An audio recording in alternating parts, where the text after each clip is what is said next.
How to crop a video in InShot Editor app. Hey everyone, welcome back to the channel. In today's video, I'm going to show you how to easily crop a video using the InShot Editor app. So without further ado, let's get started. So first thing first, open the InShot app. And once you're inside the app, simply tap on the video.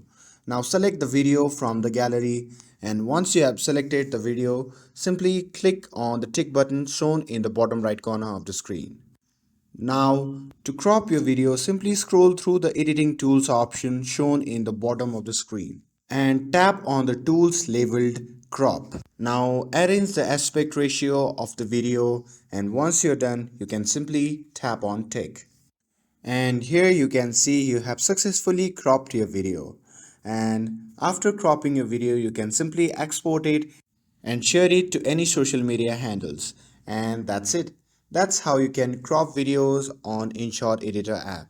With this, if you found this video helpful, then don't forget to like, share and subscribe to get updated for more videos. Thanks for watching, and I'll see you in the next video.